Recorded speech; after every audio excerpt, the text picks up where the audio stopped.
Well, guys, it's time. My radio in my truck finally died, and if you've been listening to the podcast at all, you've heard me talk for a long time about infotainment systems. This is something Jay and I have covered ad nauseum, but it was time for me to go out and find a replacement, pick something that worked well. Time to eat my own dog food, if you will. So I'm going to show you some things that you need to look for if you're thinking about replacing your in-dash receiver, the radio, the infotainment system in your vehicle. And there has never been a better time than now. There's a couple reasons specifically why. Even some of the factory stuff that's rolling out right now is less than desirable, and it's just subpar to some of the really inexpensive options that you have out there in the aftermarket. So we're going to get into that here in just a minute. Stay tuned.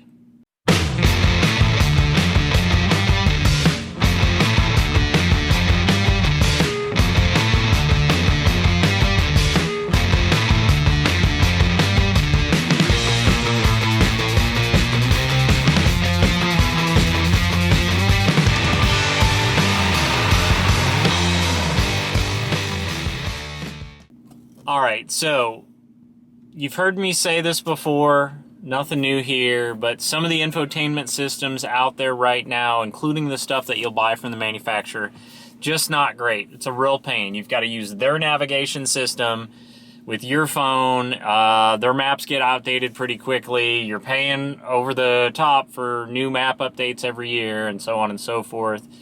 And we've all already got something that will help us get almost immediate updates if we can just connect that to what's in the dash of our automobile. So there's never been a better time than now. There's a lot of stuff out there on the market starting this year that's really great, and it's not that expensive. And a lot of it revolves around either Apple CarPlay or Android Auto. Now, if you have been looking at an all-in-one solution, something that'll do your nav or your GPS, and it'll do all your integrated music, whether that's iTunes, Apple Music, Google Play Music, Podcast, Spotify, Pandora, you name it. And by the way, check out our podcast. You can find it on all those channels. Just search for Parts Counter Guru. This is the time, right? So the best way to do all of this is through either Apple CarPlay if you have an iOS device, or Android Auto if you have an Android device. And it is just hands down the best way to go. It puts everything else coming out to shame. Now, a lot of the major manufacturers out there right now, and Toyota's one that I can think of, still don't have those as factory options. Toyota's working on it, Lexus is working on it, but they're just behind in that area. So what I would do is I would go out and I would look at one of the major manufacturers, Pioneer, Kenwood, JVC, Alpine, although I'm not a huge Alpine fan, but if you are, they've got some options. And the one I'm going to show you that I put in my truck, now this is a 99 Ford F-250. It's a V10. This is an awesome truck. I've got like 60,000 miles on it, and it was time. And I've basically got a modern infotainment system in this truck. So the one I'm putting in, and I'll show it to you right here, it's a Kenwood, okay? Kenwood has a lot of different model numbers. I'm not going to focus so much on the specifics of how I did it in this one.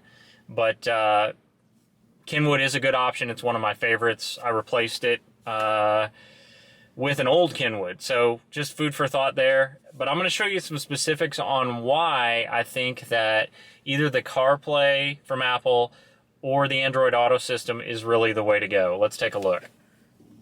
Okay, so as we fire this system up, this particular model is a DDX8906S.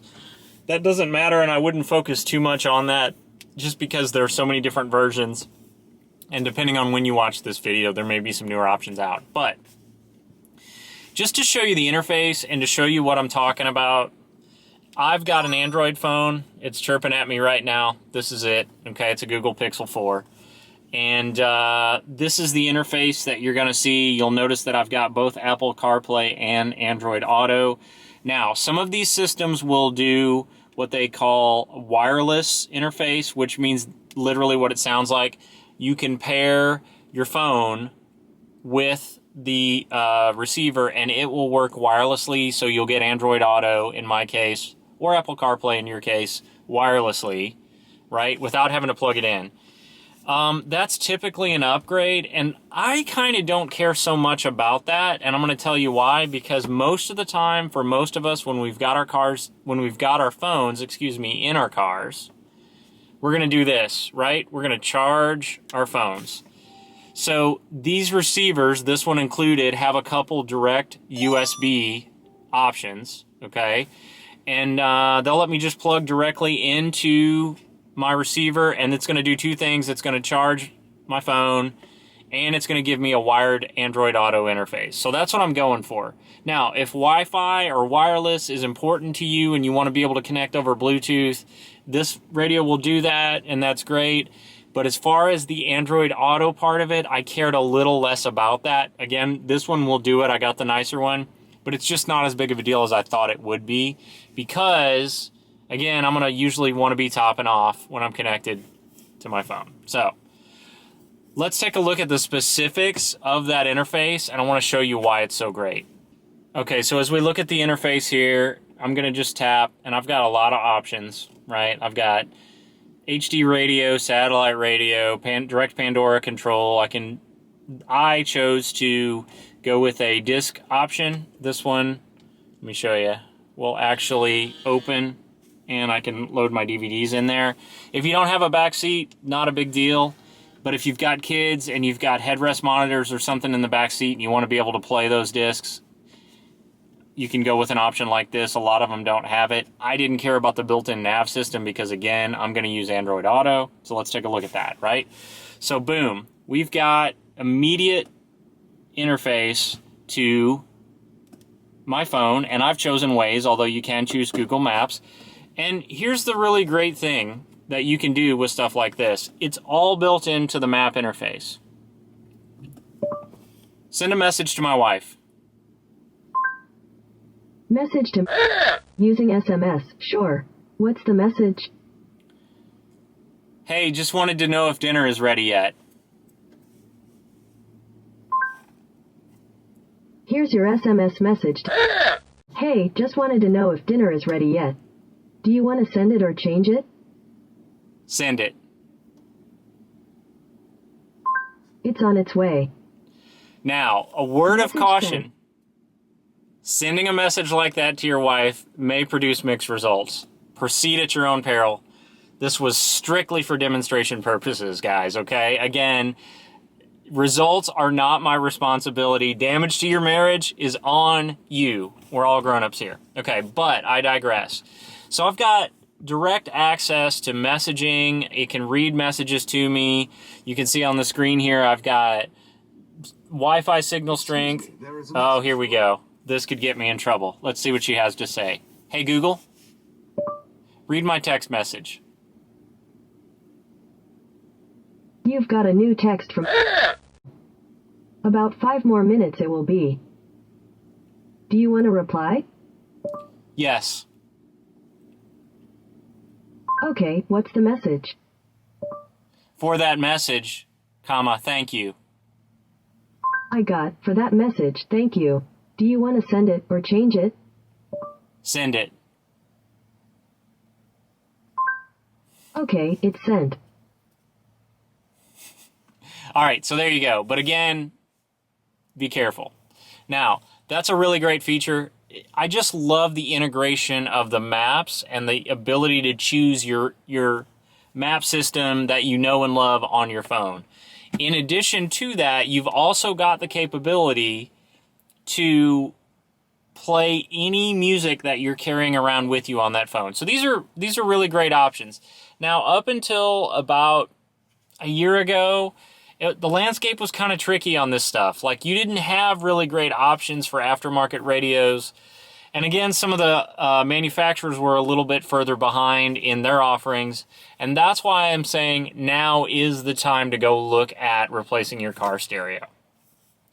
Make sure you check with a reputable source. Make sure you use someplace that will tell you whether or not what you're looking to buy is going to fit in the amount of space that you have in your particular vehicle. That's usually done by make, model, and year. That's one of the reasons I love Crutchfield, because they have a lookup tool. You can go put in your vehicle's specs, and it will spit out a list of compatible receivers, in-dash receivers, car stereos if you'd like.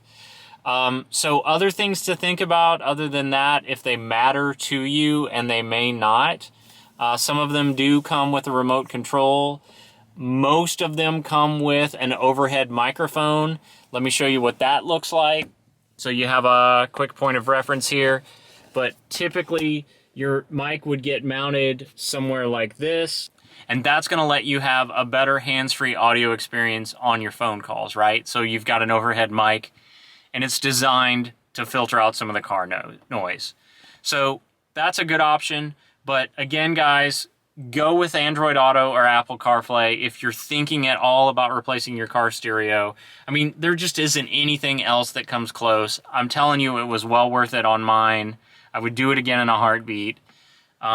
If you care so much about the, wireless ability, or you just don't want to plug you don't have a way to run the USB ports from the back of your radio into your phone, that's totally fine. Use your traditional 12-volt power, and then just go with a wireless option for whatever particular OS platform you're running on your phone, right? Just know that you're going to pay a little bit more for that wireless option for Android Auto. Okay, I'll stop talking now. So guys, hope that was helpful. If you're thinking about making the change, there has never been a better time than now. I say do it. If this video was helpful to you, please consider hitting that subscribe button. Help me beat Jay by giving me a thumbs up. Let me get more likes than him. We're having a little contest. We've got a lot of great content on our website. You can find that at partscounterguru.com. You'll also find links on that website to our podcast, and you can listen to that on your new car stereo and your favorite mobile device. So how about that? Check us out. Thanks for watching, and we'll see you soon.